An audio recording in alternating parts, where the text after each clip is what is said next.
வணக்கம். இதுதான் என்னோட ஃபர்ஸ்ட் வீடியோ.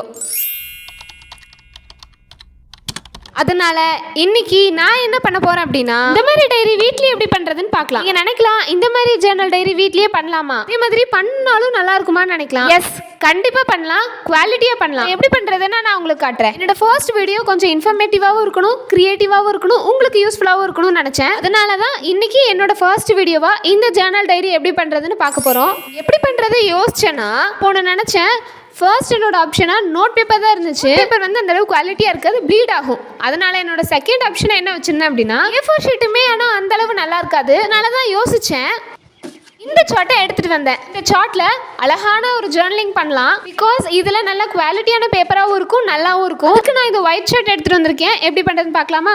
இதுக்காகவே சார்ட் வாங்கியிருக்கேன், ஒயிட் கலர் தான் வாங்கியிருக்கேன். சார்ட் ஓப்பன் பண்ணும்போதே வடிவேலு காமெடி தான் ஞாபகம் வருது. ஃபைனலி என்னோட ஃபர்ஸ்ட் வீடியோ அப்லோட் பண்ணிட்டேன். இது யாருக்காக? உங்களுக்காக தான். இவ்வளோ டிலே பண்ணி போட்டதுக்கு ரொம்பவே சாரி. ஸ்கேலுன்னு பேரான ஸ்கேலில் மெஷர்மெண்ட்டே இருக்காது. இந்த மாதிரி ஸ்கேல் இருந்துச்சுன்னா தயவு செஞ்சு நீங்கள் யூஸ் பண்ணாதீங்க. நான் இப்படி ஸ்கேல் யூஸ் பண்ணியே பழகிட்டேன். நீங்களும் இப்படி யூஸ் பண்ணுவீங்களான்னு சொல்லுங்கள். இதில் வந்து எப்படி சைஸ் பார்க்க போகிறேன் அப்படின்னு பார்த்தீங்கன்னா, பண்ணுற மாதிரியே பண்ணுங்க. ஃபர்ஸ்ட் வந்து ஒரு ஃபோல்டு பண்ணிக்கோங்க. நான் ஏதாச்சும் பேசிட்டு இருக்க மாதிரி இருக்கும், பட் அதை கண்டுக்காதீங்க. அப்படியே நெக்ஸ்ட் வந்து அடுத்த ஃபோல்டு பண்ணிக்கலாம். ஃபர்ஸ்ட் வந்து ஒருக்கா பெண்ட் பண்ணி பார்த்துட்டேன். தென் எகெயின் அதுக்கப்புறம் அதே ஃபோல்டிங்கில் வந்து நான் பண்ணேன். பார்த்தாலே உங்களுக்கு தெரியும், எகெயின் அண்ட் எகெயின் நம்ம ஃபோல்டு பண்ணி குட்டியாக ஒரு டைரி சைஸ்க்கு எடுத்துகிட்டு வரணும். அதுக்கப்புறம் அதே மாதிரி கட் பண்ணிக்கலாம். உடனே நம்ம எல்லாத்துலேயும் ஈஸியாக கட் பண்ணிடலாம் நினச்சிடக்கூடாது. கேர்ஃபுல்லாக நீங்கள் கட் பண்ணணும். ஃபர்ஸ்ட் வந்து சார்ட்டை ரெண்டாக கட் பண்ணிக்கோங்க, நீளமாக. அதே மாதிரி அடுத்ததும் நீளமாகவே கட் பண்ணிவிட்டு அதுக்கு அடுத்தது ஒரு கட் பண்ணுங்கள். இந்த ஸ்டெப் மட்டும் ரொம்ப க்ரூஷியலான ஸ்டெப். பிகாஸ் நீங்கள் இதில் வந்து வேறு இடத்துல கட் பண்ணிட்டீங்கன்னா உங்களோட டைரியோட ஓவரால் லுக்கே நல்லா இருக்காது. அப்புறம் சைஸ் வேரியேஷன் ஆயிரும். அப்புறம் நம்ம டைரியே பண்ண முடியாது. இப்போ வந்து நான் ஃபுல்லாத்தையும் கட் பண்ணி எடுத்துட்டேன். டோட்டலாக எனக்கு வந்து 8 பீசஸ் கிடச்சிருக்கு. இப்போ வந்து ஒரு பழைய நோட் எடுத்துக்கோங்க. நோட்டோட அட்டை வேணும்.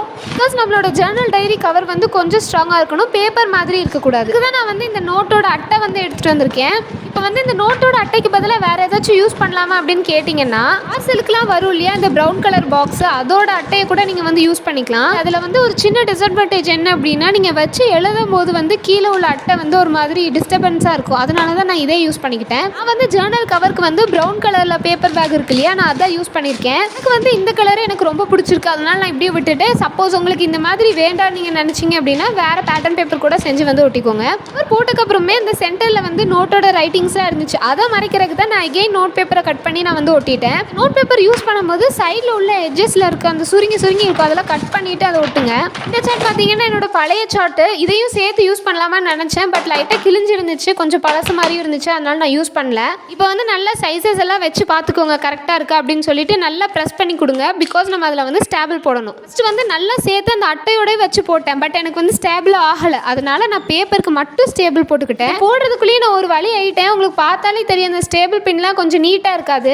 மேனேஜ் பண்ணி போட்டுட்டேன். கேஸ் உங்களுக்கு பேஜஸ் கம்மியாக இருக்க மாதிரி தெரிஞ்சிச்சு அப்படின்னா இதே மாதிரி செஞ்சு 2 இல்லை 3 வரைக்கும் நீங்கள் வச்சுக்கலாம். பேப்பர் வந்து எகெயின் ஒட்டின மாதிரி இருக்கா, அதே தான் பண்ணியிருக்கேன். காட்டினால அந்த சைஸ் அளவே அட்டையை வந்து நான் கட் பண்ணி எடுத்துட்டு அதுக்கப்புறம் எகெயின் நான் வந்து கவர் போட்டிருக்கேன். அப்புறம் சென்டரில் கம் வந்து நல்லா தாராளமாக அப்ளை பண்ணுங்க. பிகாஸ் அப்போ தான் நம்மளோட ஜர்னல் டைரி வந்து நல்லா ஸ்ட்ராங் ஆகும். இவ்வளோதான் நினச்சிடாதீங்க, இனிதான் நல்லா வந்து ப்ரெஸ் பண்ணி நீங்கள் எடுக்கணும். அதுக்கப்புறம் வெயிட்டான பொருளை ஏதாச்சும் மேலே தூக்கி வைங்க. காயிற கேப்பில் ஸ்டிக்கர்ஸ் மேக் பண்ணி கட் பண்ணி எடுத்துக்கலாம். இதுக்கு கூட என்னோட ஃபோட்டோவை நான் எடுத்திருக்கேன். நீங்கள் நினைப்பீங்க என்கிட்ட ஃபோட்டோ இல்லையே அப்படின்னு. அவளையே விடுங்க, யார்ட்டையுமே பாஸ்போர்ட் சைஸ் ஃபோட்டோ இல்லாமல் இருக்கவே இருக்காதுல்ல. உங்கள் டைரியில் கூட நீங்கள் அதை ஒட்டியிருப்பீங்க, அதை கட் பண்ணி எடுத்துக்கோங்க. எனக்கு வந்து தோன்ற இடத்துல 1 by 1 நான் வந்து ஒட்டிட்டேன். அதுக்கப்புறம் கீழே எனக்கு கொஞ்சம் வந்து எம்டியாக இருந்த மாதிரி இருந்துச்சு. அதனால எகெயின் 2 ஸ்டார்ஸ் வந்து குட்டி குட்டி சைஸில் பண்ணி ஓட்டிட்டேன். வந்து சிம்பிளாக இருக்கணும், பார்க்க அழகாக இருக்கணும், அந்த மாதிரி தான் நான் யோசிச்சு பண்ணியிருக்கேன். ஓவராலாக எப்படி இருக்குன்னு பாருங்கள். இந்த ஜர்னல் டைரியை யூஸ் பண்ணி நான் வீடியோஸும் போடுறேன். ஸோ தட் எப்படி இருக்குன்னு நீங்கள் பாருங்கள். சைடில் அன்இவன் பேஜஸ் இருந்துச்சுன்னா மறக்காமல் கட் பண்ணி எடுத்துக்கோங்க. உங்களுக்காக வீடியோ பண்ணியிருக்கேன், ஸோ தட் எனக்காக உங்கள் ஃப்ரெண்ட்ஸ் கூட ஷேர் பண்ணிக்கோங்க. இந்த வீடியோ கண்டிப்பாக உங்களுக்கு யூஸ்ஃபுல்லாக இருக்கும்னு நம்புகிறேன். கண்டிப்பாக நீங்களும் ட்ரை பண்ணி பாருங்கள். இன்ஸ்டாவில் ஃபாலோ பண்ண மாதிரி இருந்தாலும் ஃபாலோ பண்ணிக்கோங்க. This is my ID. நீங்கள் ஏதாச்சும் ஜர்னல்ஸ் ட்ரை பண்ணி என் கூட ஷேர் பண்ண நினச்சாலும் அங்கே ஷேர் பண்ணலாம். அண்ட் மேபி இது என்னோட ஃபர்ஸ்ட் வீடியோ அப்படிங்கிறனால சின்ன ஃப்ளாஸ் இருக்கலாம். அண்ட் உங்களுக்கு ஏதாச்சும் சஜஷன்ஸ் இருந்துச்சுன்னா கூட கீழே சொல்லுங்கள். கண்டிப்பாக அப்கிரேட் பண்ணிக்கலாம் ஃபியூச்சர் வீடியோஸில். நெக்ஸ்ட் வீடியோ போடலான்னு கமெண்ட்டில் சொல்லுங்கள். And by.